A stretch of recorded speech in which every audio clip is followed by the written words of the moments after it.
the one and only Liv Chapman. Yay! She's going to be our first talk. I'm so excited that you're starting off this day with us. Me too. For those of you who don't know, Liv's Olivia, as you'll see there on the window. Anything goes. Liv is our COO and co-founder of Inner Glow Circle. So some of our best and brightest are starting out the day here with all of you. I'm so excited to get this started. So I'll just go ahead and hand this off to you, Liv. Go ahead and get your first talk started. I will be here looking at the comments and anything. So everybody write down your questions for the Q&A for Liv. Awesome. Hi, everyone. I'm Liv Chapman, as Kelly mentioned. So this talk is actually really funny that I'm going to be giving today. It's called Making Sales Sexy. And first I have to out myself and tell you that if 7 years ago you ever told me I was going to be doing a talk on sales or making them sexy, or if you told me that I would have sold anything, I probably would have been like, oh no, you must have me mistaken. So if you are, sitting where I was 7 years ago, where you're like, I want to do this thing, I want to be able to sell, but you have no idea really how, or you just don't see it in the cards for yourself. You don't see yourself like those people who are selling hundreds or thousands or millions of dollars worth of anything. I was you, and we'll be okay. We're in this together. So before I got into sales at all, I was a public school teacher, as many of you probably know, and I did not see myself as a salesperson.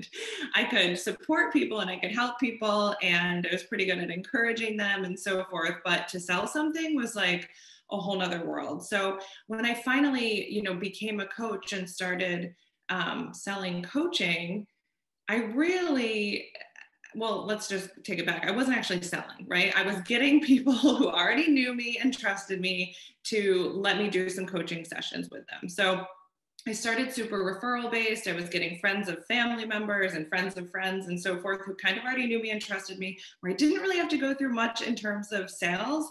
Those were all my first clients, okay? So I actually think that's a good way to start if you haven't really started selling yet. But ultimately, it got to the point where I was like, I'm running out of people and I'm going to have to either go back to being a public school teacher, which I was like, hell no, or I'm going to have to take sales more seriously and figure out how to, sell in a way that felt good and in a way that actually made me money. Because of course, sales can be sexy, but nothing is sexier than making money too, right? Like, let's be honest, raise your hand if you feel that way. So I knew I had to get good at sales. And at the time, Katie was my business coach. And as I told her that, like, I was striking out, trying to, do sales calls and sell my coaching and my programs, she was like, well, let me listen to one of your sales calls. And I was like, okay, first of all, I know if you've gone through coach training, like having anyone listen to any of your calls is very nerve-wracking, but I knew I was doing really bad at sales. So the thought of Katie, who I thought of as like total sales goddess and still do, listening to one of those calls was even more terrifying. But basically, I gave in, I let her listen to the call, and it was some of the harshest feedback I've ever gotten in my life. But what she told me in that call changed the course of everything. And it's some of those secrets I'm going to pass on to you today. Some of my most powerful secrets to making sales sexy and just making sales in general. I just like the word sexy. So that's why we're playing with that today. But the first thing that she told me was that, like, listening to the call, she was like, it was weird. Like, it wasn't even you. And I'm like, but it was me, but it wasn't me. So she told me basically, I was so weird on the call. It was sterile, and it didn't even feel like I was fully present. And if you know me at all, you know that that's not my personality whatsoever. And that's not how I would ever want anyone to see me, as like boring or sterile or weird or making people uncomfortable. Like, it's not my vibe at all. And the next thing she told me was like, and you gave her like so many choices, right? You gave her so many choices of ways to work with you, a program. So she was like, it was just confusing. And then to top it all off, you didn't even ask her to sign up for anything at the end. You got off the phone quickly and awkwardly. And I was like, oh my God, like, so this is all running through my mind. And to be honest, I think later that day I Googled like teaching jobs. I was like, I'm failing at everything at this. I'm not going to be able to do it. And then I thought, okay, I can either give sales and building a good relationship to sales a shot and working on my skills. I think like anything, we're like, I want to get good at running, I'll practice. I want to get good at a sport, I'll practice, or whatever. But when it comes to sales, I don't think we always realize that it's also something that you can practice. But you have to know what to do. You have to know these secrets, if you will, to sales so that you know what to focus on and you know how to get better at it, right? And so after I reflected on all this feedback, I didn't end up applying to any teaching jobs. What I did end up doing was actually taking that and shifting the entire way that I viewed sales and relationships. And I didn't have one of those like negative relationships to sales necessarily. I never was like, had a weird experience with someone who oversold me or like the sleazy car salesman thing. That didn't happen to me, probably because I like still bring my dad to buy cars with me. He doesn't like that, but that's what I have him do. But I never had a bad relationship to sales necessarily. I think I just didn't have a relationship. It was almost like starting to date if you've never done it before or something. Like, where do you even begin, right? How do you show up? And that's actually the first secret to sales.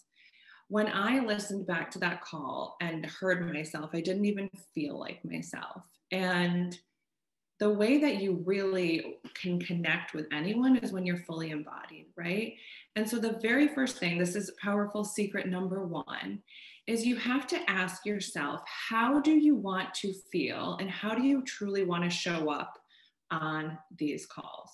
And so back then I had a whole bunch of these like little whiteboards that I had left from my classroom. And I remember I was like, I have to have it in front of me. Like, I literally can't, like when you're nervous about something, or at least when I'm nervous about something, I like need visual reminders. So what I did was write all of the ways that I wanted to feel or show up inside of a sales call or a sales conversation. And this can be a call, a coffee date, if people are allowed to go anywhere. It can be done over, I know a lot of people are selling like in DMs and stuff like that. That's not the point. It's how you're embodied, right? And it's how you want to show up on the call for the people that you are trying to sell something to. And so what I wrote on the whiteboard was fun.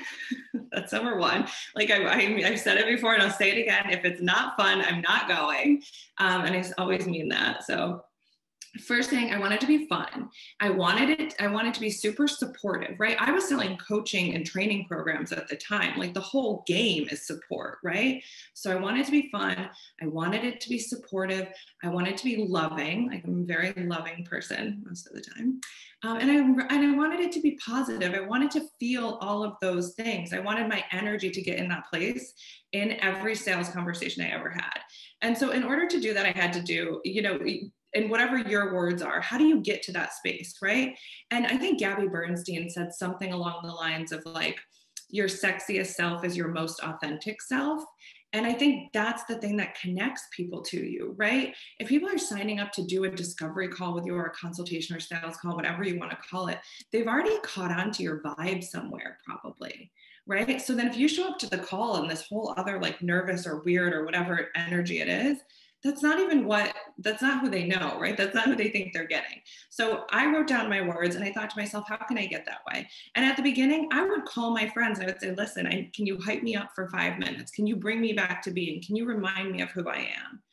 There's other things like walking outside might help, dressing nicely or putting on something sexy or something fun or whatever your words are, right?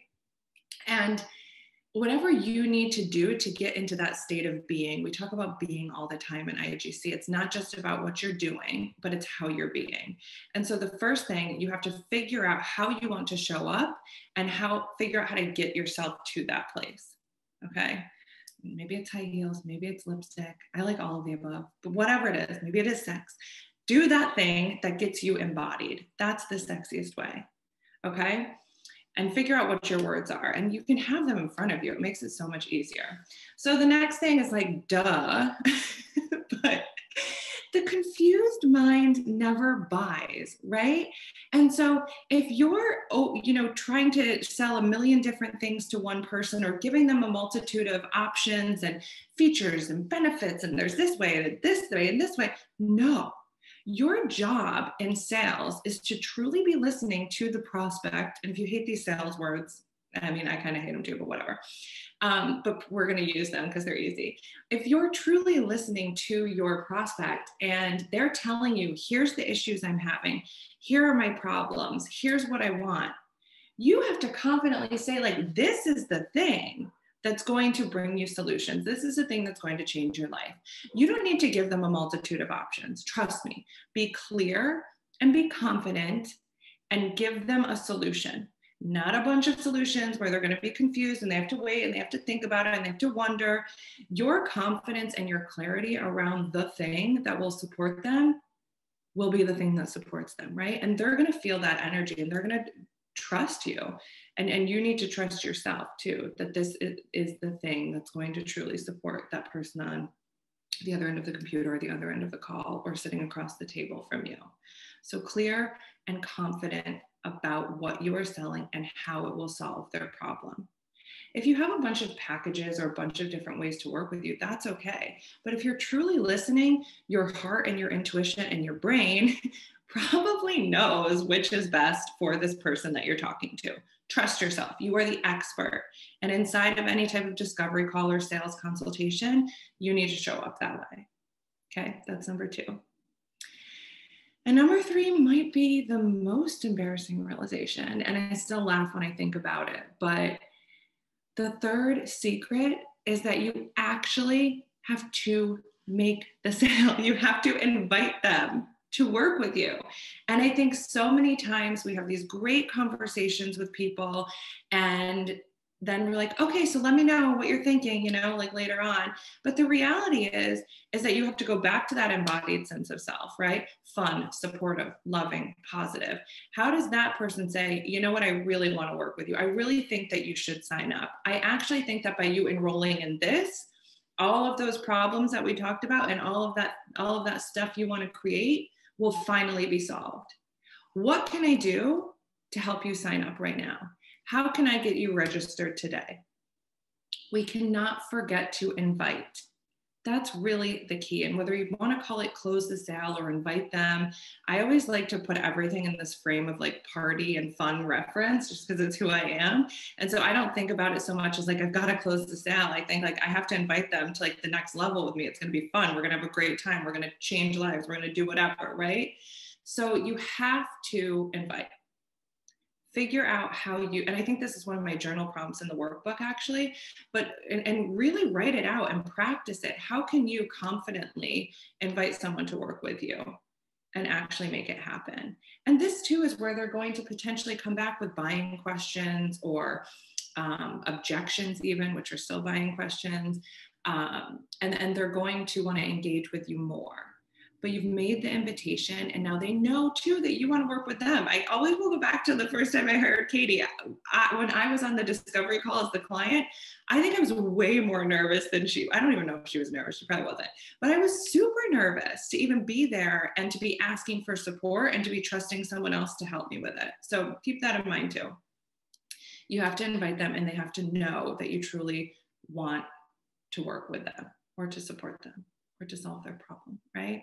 So just to recap, number 1, define who you truly are and make sure you have a practice outline to get you into that space, into that being, okay? And you want, I'm telling you, put it in a whiteboard in front of you, write it on your bathroom mirror, embody it, embody it, embody it. That's your sexiest self. That's your most authentic self. Number 2, be super clear on what you're selling and how it will solve your prospect's problem, or your future client or your client's problem. And number 3, invite people to work with you. Don't forget to actually make the invitation with confidence. Don't save it all for a follow-up email. Heck, you can even send them the link to sign up or whatever it is while you're on the phone. Confidently let them know that they are a perfect fit for what you're selling and invite them. And do it with your energy. That's why I practice in that journal prompt, how you can make that happen. And this is quite literally what makes sales sexy And these secrets that I'm sharing with you today are what will actually help you make sales. And we know at IGC and as the powerful women, I think most of us here, who knows, powerful people that we are, the more money that we have in the hands of good, powerful people is really what's going to change the world. So thank you. And I hope you enjoyed my talk. Did I stay in the realms of the time too? Good. Oh, you're on mute, Kelly. Of course, I've got like 15 buttons I'm managing at once here. So don't mind me. Yeah, this is great. So let's roll into some Q&A. You can either put your questions in the chat or in the comments on Facebook if you're watching on Facebook, or if you want to ask Liv a question live, you can raise your hand and I can unmute you and you can actually ask your question verbally. So put them out there. What questions do you have for Liv about making sales sexy? Put them out there. I'm like, let's check Facebook too here. I love when you DJ our events, Kelly. It's my love language. I like to DJ. Let me ask you a question, Liv. I've got some questions for you. Okay. What are some of your favorite ways to like get that party feeling going, like in the middle of a call? Like if you catch yourself going, oh gosh, I'm so flippin' nervous, like in the middle of a call, how do you get yourself to just kind of return back to that more fun energy in the moment? I mute myself and I take a giant deep breath, first of all. I'm like, and I literally feel like, and I still do this to this day, like I have to breathe in like my beings, like I have to bring it back to myself. Like there are some tough, sales to close, and not even just like in business. I feel like I'm selling all the time. Like, and I've said this before, but like I'm selling ideas to my friends on like where we should go, what we should do. And I'm selling my kids like vegetables at dinner and all of this. And I'm like, sometimes I have to, but I also know that if I'm needy or weird or making people uncomfortable, none of that's going to work either. Yeah. Right. So I have to go back to like, how do I actually just be myself? I am very loving and supportive and positive. How can I, speak that and be that on the call? And I think one of the things too is in sales calls to bring you back to being is like, also just going back, like, especially if we're selling some type of helping service, like coaching or consulting or therapy or something like that, making it about the other person. Right? Because that's that supportive, loving nature. It's not just about me, it's about bringing it back to them. So I'll build an acknowledgement for them or bring them back to the, the thing that they want to create, the reason that we're even on the call. Because the reality is it's not about me. I may be the person that can help them be more of them, but it's not about me. Totally. Yeah. Bring it back to them. That's usually a lot of us as coaches, like that's our comfort zone. Like let's make it more back about you. Do it in sales too. Like go back to, even just restating, like, I know we're on the phone because you want to create this. Tell me more about that. This is so exciting, so beautiful, whatever. Mm-hmm. Yeah. I'm not seeing any other questions. Put your questions in, everybody. I see a Q&A like thing, but I don't know. I don't see anybody's hand raised. So oh, I have it. Maybe it only came to me. Oh, here we go. You see it? Okay, you want to read it? There's like 15 tabs and now I have to open another one. Okay. Here we go. A lot of my clarity calls, this is from Haley, end up being, let me think about it after, like that's the conclusion of the sales call. How would you handle a potential client who is just really unsure about investing in themselves? Oh, that's such a good question. And I think for each individual that kind of has the let me think about it thing, it may be different, but one of the things that I like to do inside of a call is say, what parts of this do you still want to think about? Like if you were going to go and think about this after the call, what are the thoughts that would come through your brain? Because even if they do need to take more time, I want to know what their potential objections are, right? Is it that they don't think it's going to work? Is it the money? Is it the time and energy investment? And so I like to actually offer to talk to them about, what they're going to go later and think about inside of the call itself. Mm-hmm. And especially, I know, Haley, you're selling coaching too, right? So that's also something that you can potentially say, I'd love to work with you around this fear for the next 5 minutes or so. Would you be into that? right? And actually try to get as much out, like, and truly from the supportive coaching place, right? And say, listen, I'll let you go and think about it. I just want to know, like, what are you thinking about? Because I might be able to help you sort through some of those things right now, whether or not you sign up for this or not. Right? So going back to that coach, going back to that loving and supportive place and really showing up for them. And then if they do really want to get off the phone and think about it, say, perfect, go think about it. How long do you need? Set a follow-up. Mm-hmm. Yeah. That was a big shift for me, actually learning from you, Liv, is really going back to like, I'm just a coach, put your coach hat on, help them come to a decision. I, as a coach, help people come to decisions all day long. Right. So no different at all. And that's it. Because like, if someone says to me, like, I really want to get a new job, but I'm scared of XYZ, I'm going to acknowledge the fears, but I'm still going to stand for them to get a new job, right? And so if someone says, I really, really want to work with you, but we're going to deal with the but we're still going to stand for the desire, right? That's like coaching 101. Yeah. Takes the pressure off. Like, let's just talk about this and figure out what we can do. Amazing. Any other questions from the audience? Let me see if I have anything else to ask you. Love that. Cool. So that's Liv and her sexy salesness. Sexy salesness. The new coin term. I mean, the sexier you feel, the better you feel, right? So yeah, it's true. It's just a way to like approach life, really. Like, exactly. Just approach it from a place of feeling sexy. So thank you, Liv. Thank you. If you want to get in touch with Liv about anything, her contact info is in the workbook. Her info is on page 5 specifically. If you want to know more about coaching, coach training, if this is something that you've really been like thinking about yourself, you want to do what Liv does, you want to be a coach. I mean, even Liv's journey to COO included coach training, and that's probably a big factor in Liv being in the role she is now. So we're in open enrollment for our next round of coach training. It starts on the 31st of this month. So please, please, please book a call with Liv or Katie, who you will see later today.